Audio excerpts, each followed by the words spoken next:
Hola, ¿qué tal, civiles? Bienvenidos al video de hoy. Hoy quería aprovecharlo no tanto para hablar sobre los motivos, ni tanto como temas personales, ni lo que me llevó a crear este proyecto. Hoy quise aprovecharlo para hacer un story time, relatar una anécdota que me pasó hace muchísimos años, por ahí del 2015, hace 5 años aproximadamente, 2014-2015 más o menos. Y yo estaba en una empresa de mecánica de suelos y geotecnia. Ellos hacían diferentes proyectos y uno de ellos consistía en la renivelación de una manzana completa de edificios. Para ponerlos un poco en contexto, el proyecto consistía en renivelar un conjunto de edificios que se habían asentado, habían presentado asentamientos diferenciales. Pueden investigar sobre el tema de subexcavación.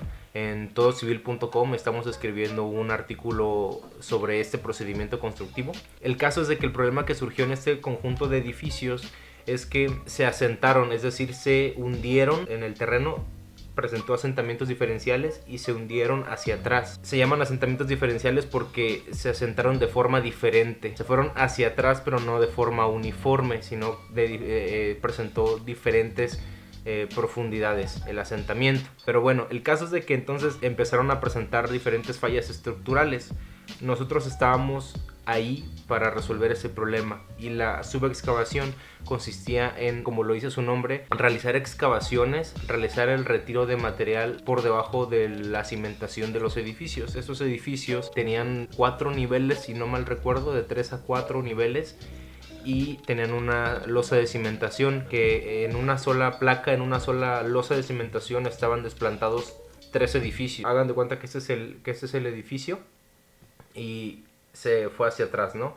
Entonces nosotros retirábamos el material de relleno. Estaban desplantados sobre un terraplén de arena compactada, pero por debajo habían pues capas de material altamente compresible, arcillas, limos y bastantes capas de turbas. Ese material no es apto para desplantar las cimentaciones. El caso es de que íbamos retirando ese material y los edificios se iban moviendo. Dentro de la configuración estructural de estos edificios, hagan de cuenta, los voy a poner como un dibujito, ¿no? Estaba la placa, estaba el área donde estaban desplantados los edificios, y por enfrente habían unos cubos de escalera que estaban desplantados en su propia cimentación. Si lo viéramos en planta se vería así. Este es el área de donde estaba la losa de cimentación, y la losa de cimentación individual del cubo de escalera. No habían presentado un asentamiento diferencial, y esos cubos de manera visual nos servían bastante como una referencia para ver qué tanto se iban hundiendo o qué tanto se iban separando la estructura, la superestructura de los edificios con respecto a la de los cubos. Nosotros implementamos distintas formas para poder ir midiendo cómo se iban separando los edificios, cómo se iban moviendo. El caso es de que hubo al principio, cuando llegamos a esa obra, les estoy poniendo los dibujitos, pero hagan de cuenta que los cubos de escalera pues estaban aparentemente vertical, la estructura estaba aparentemente vertical y el edificio estaba inclinado hacia atrás, de modo que había una abertura en todo, que se podía apreciar bastante entre los cubos de escalera y la estructura del edificio.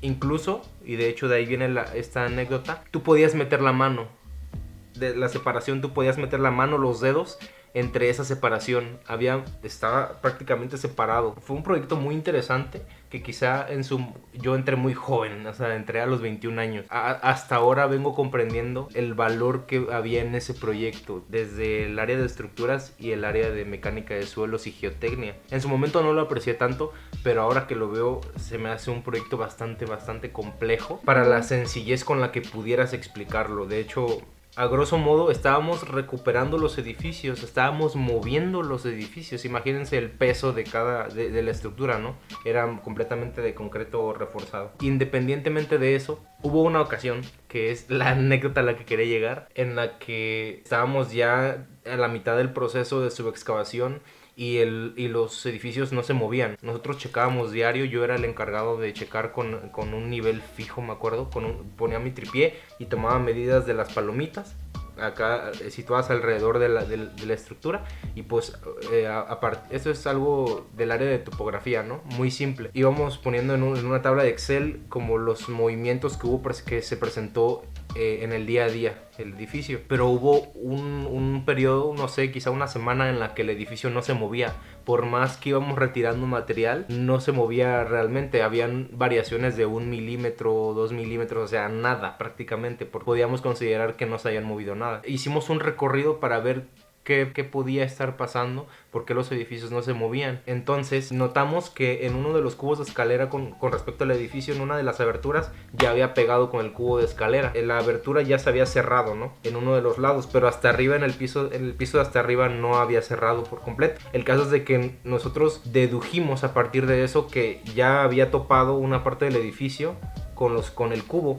Entonces eso era lo que estaba evitando que se bajara el edificio, y era solo en un punto, en un cubo de escalera. Imagínense, para que 3 edificios no bajaran, porque ya estaba chocando en un cubo de escalera, en un nivel. Entonces nosotros mandamos a una cuadrilla, a una pareja de trabajadores con un cincel y un martillo, y empezamos a darle duro, a demoler la parte que estaba pegando. Nosotros estábamos buscando que se moviera, ¿no? Durante esa tarde, me acuerdo, pues los dos chavos habían estado dándole duro a marro y cincel, incluso pues no le dimos mucha importancia. Y yo en uno de mis recorridos me acerqué al nivel de hasta arriba para ver qué tanto se había cerrado. Yo era un novato por completo y no me imaginaba como las cosas que pudieran pasar. De la parte superior de donde estaban trabajando los chavos era un nivel más. Yo me asomé, me recargué en el pretil, me asomé para ver cómo estaban avanzando. Digo, en una obra ustedes saben que el tiempo a veces se pasa muy lento cuando no hay mucho que ver, o hay tiempos muertos. Entonces yo estaba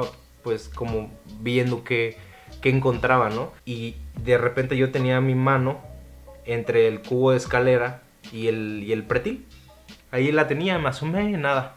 Y ahí estuve, se los juro, como 5 minutos de pendejo, asomado. Y no sé en qué momento llegó mi compañero. No sé para qué me habló realmente. Lo tengo hace 5 años que pasó. Y saqué la mano y volteo y empezamos a platicar. Cuando de repente sentimos, no como que se moviera toda la estructura, porque no fue así como un temblor, sino escuchamos un crujir bastante fuerte. Y sonó un pum, como un golpe. Y de repente volteamos, y donde yo había tenido mi mano ahí donde yo había estado recargado y donde estaban mis dedos, ahí había chocado ya, se había cerrado esa abertura, se había reventado un poco de concreto, del área de concreto. Entonces sí fue un movimiento bastante fuerte. Y yo me quedé espantado, porque dije, no puedo creer que minutos antes ahí estaba mi mano, ahí estaban mis dedos. Se me quedó muy grabada esa experiencia, porque dije, ¿cómo es la cosa que en cuestión de minutos pueden ocurrir tragedias si no detectas esos riesgos en una obra? Si no detectas esos pequeños riesgos y te tomas las cosas a la ligera, cosas muy fuertes pueden pasar en cuestión de seguridad. Esta anécdota tiene que ver mucho con la seguridad y con estar alerta. Nosotros, al estar en constante movimiento, en el ajetreo diario de esa obra, ya hasta se nos hacía muy normal todo lo que pasaba. Estábamos muy metidos en la rutina, y en ese momento me di cuenta de que habíamos omitido ciertos protocolos o ciertas acciones para poder garantizar la seguridad de los trabajadores y de nosotros mismos. Es algo muy importante en las obras, y lo habíamos dejado pasar. Y ahorita que lo pienso, o sea, podrá sonar como una experiencia muy tonta o quizás sin importancia, pero si yo no hubiera estado como pendejeando, como perdiendo el tiempo, como viendo qué hacer, si yo no hubiera quitado la mano, ¿qué hubiera pasado? No estuviera así, o sea, no tuviera mis dedos. Y da risa ahorita, pero es una anécdota que nunca voy a olvidar, porque es una cosa tan pequeña que en cuestión de segundos pueden pasar tragedias. Ahorita tengo mis manos completas. El caso, para terminar, quería dar como ese mensaje de que hay que estar muy abusados con la ceguera de taller, con estar inmersos en una rutina y detectar esos focos rojos, esas alertas que pudieran presentarse. Hay que detectar muy bien los riesgos en las obras. Y pues esa fue la ocasión en la que casi pierdo los dedos. Obviamente ya pasaron 5 años y ya me siento con total libertad de contarla. Ya no tengo ya me da igual si se enteran o no en la empresa, pero sí, Eso pasó y esa fue la anécdota que quería contarles hoy. Y pues espero que haya sido valiosa para ustedes y que aprendan algo. Pues vamos a parar este video. Yo quería que durara menos de 10 minutos, pero pues bueno, vamos a ver de qué tanto tiempo queda este video. Déjenme en los comentarios qué opinan de esas situaciones, si les ha pasado algo similar. Yo me despido, nos vemos en el video de mañana. Yo soy Jonathan Hernández, esto es Todo Civil y obviamente vamos a platicar más sobre esa obra en todocivil.com porque pues hay demasiado contenido que se puede sacar. Nos vemos mañana. Bye. Bye.